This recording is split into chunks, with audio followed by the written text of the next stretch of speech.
यूहन्ना बाब 7। इन बातों के बाद यीशु गलील में फिरता रहा, क्योंकि यहूदिया में फिरना ना चाहता था, इसलिए कि यहूदी उसके कत्ल की कोशिश में थे और यहूदियों की ईद ख़याम नज़दीक थी। बस उसके भाइयों ने उससे कहा, यहाँ से रवाना होकर यहूदिया को चला जा, ताकि जो काम तू करता है उन्हें तेरे शागिर्द भी देखें, क्योंकि ऐसा कोई नहीं जो मशहूर होना चाहे और छुपकर काम करे। अगर तू ये काम करता है तो अपने आप को दुनिया पर जाहिर कर, क्योंकि उसके भाई भी उस पर ईमान ना लाए थे। बस यीशु ने उनसे कहा कि मेरा तो अभी वक्त नहीं आया, मगर तुम्हारे लिए सब वक्त है। दुनिया तुमसे अदावत नहीं रख सकती, लेकिन मुझसे रखती है, क्योंकि मैं उस पर गवाही देता हूँ कि उसके काम बुरे हैं। तुम ईद में जाओ, मैं अभी इस ईद में नहीं जाता, क्योंकि अभी तक मेरा वक्त पूरा नहीं हुआ। ये बातें उनसे कहकर वो गलील ही में रहा। लेकिन जब उसके भाई ईद में चले गए, उस वक्त वो भी गया, ज़ाहिरन नहीं बल्कि गोया पोशीदा। बस यहूदी उसे ईद में ये कहकर ढूंढने लगे कि वो कहाँ है, और लोगों में उसकी बाबत चुपके चुपके बहुत सी गुफ्तगू हुई। बास कहते थे वो नेक है, और बास कहते थे नहीं बल्कि वो लोगों को गुमराह करता है। तो भी यहूदियों के डर से कोई शख्स उसकी बाबत साफ साफ ना कहता था। और जब ईद के आधे दिन गुजर गए तो यीशु हैकल में जाकर तालीम देने लगा।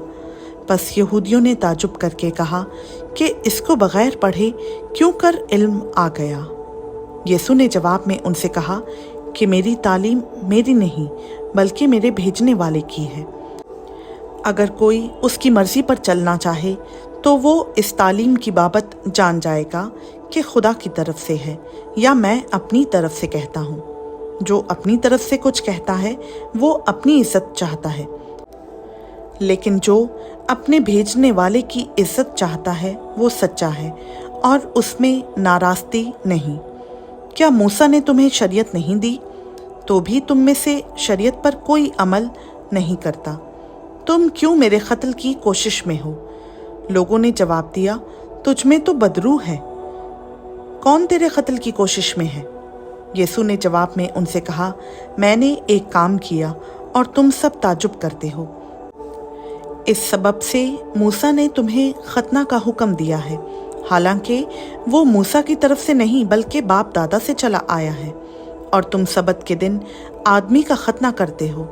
जब सबत को आदमी का खतना किया जाता ताकि मूसा की शरीयत का हुक्म ना टूटे, तो क्या मुझसे इसलिए नाराज़ हो कि मैंने सबत के दिन एक आदमी को बिल्कुल तंदुरुस्त कर दिया? ज़ाहिर के मुआफिक फ़ैसला ना करो, बल्कि इंसाफ से फ़ैसला करो। तब बास यरूशलेमी कहने लगे, क्या ये वही नहीं जिसके कत्ल की कोशिश हो रही है? लेकिन देखो, ये साफ साफ कहता है और वो इससे कुछ नहीं कहते। क्या हो सकता है कि सरदारों ने सच जान लिया कि मसीह यही है? इसको तो हम जानते हैं कि कहाँ का है, मगर मसीह जब आएगा तो कोई ना जानेगा कि वो कहाँ का है। बस यीशु ने हैकल में तालीम देते वक्त पुकार कर कहा कि तुम मुझे भी जानते हो और ये भी जानते हो कि मैं कहाँ का हूँ, और मैं आपसे नहीं आया, मगर जिसने मुझे भेजा है वो सच्चा है। उसको तुम नहीं जानते, मैं उसे जानता हूँ, इसलिए कि मैं उसकी तरफ से हूँ और उसी ने मुझे भेजा है। बस वो उसे पकड़ने की कोशिश करने लगे, लेकिन इसलिए कि उसका वक्त अभी ना आया था, किसी ने उस पर हाथ ना डाला। मगर भीड़ में से बहुतेरे उस पर ईमान लाए और कहने लगे कि मसीह जब आएगा तो क्या इनसे ज़्यादा मौजज़े दिखाएगा जो इसने दिखाए? फरीसियों ने लोगों को सुना कि उसकी बाबत चुपके चुपके ये गुफ्तगू करते हैं। बस सरदार काहिनों और फरीसियों ने उसे पकड़ने को प्यादे भेजे।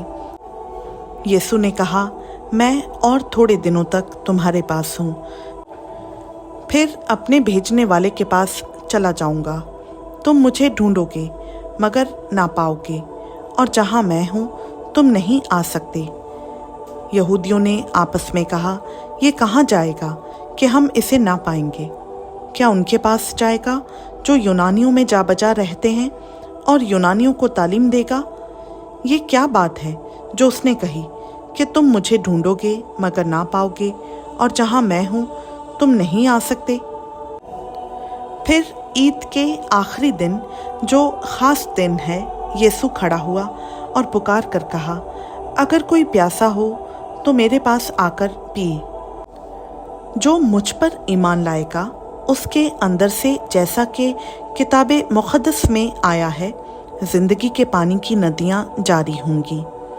उसने ये बात उस रूह की बाबत कही जिसे वो पाने को थे, जो उस पर ईमान लाए, क्योंकि रूह अब तक नाजिल ना हुआ था, इसलिए कि यीशु अभी अपने जलाल को ना पहुंचा था। बस भीड़ में से बाज़ ने ये बातें सुनकर कहा, बेशक यही वो नबी है। औरों ने कहा, ये मसीह है। और बाज़ ने कहा, क्यों, क्या मसीह गलील से आएगा? क्या किताबे मुक़द्दस में ये नहीं आया कि मसीह दाऊद की नस्ल और बैतलहम के गांव से आएगा, जहां का दाऊद था? बस लोगों में उसके सबब से इख्तलाफ हुआ, और उनमें से बाज़ उसको पकड़ना चाहते थे, मगर किसी ने उस पर हाथ ना डाला। बस प्यादे सरदार काहिनों और फरीसियों के पास आए और उन्होंने उनसे कहा, तुम उसे क्यों ना लाए? प्यादों ने जवाब दिया कि इंसान ने कभी ऐसा कलाम नहीं किया। फरीसियों ने उन्हें जवाब दिया, क्या तुम भी गुमराह हो गए? भला सरदारों या फरीसियों में से भी कोई उस पर ईमान लाया? मगर ये आम लोग जो शरीयत से वाकिफ नहीं, लानती हैं। निकोदेमस ने, जो पहले उसके पास आया था और उन्हीं में से था, उनसे कहा, क्या हमारी शरीयत किसी शख्स को मुजरिम ठहराती है जब तक पहले उसकी सुनकर जान ना ले कि वो क्या करता है? उन्होंने उसके जवाब में कहा, क्या तू भी गलील का है? तलाश कर और देख कि गलील में से कोई नबी बर्पा नहीं होने का। फिर उनमें से हर एक अपने घर चला गया। खुदावंद का पाक कलाम का पढ़ा, सुना, समझा और कबूल किया जाना हम सबों के लिए बाइस बरकत हो। आमीन।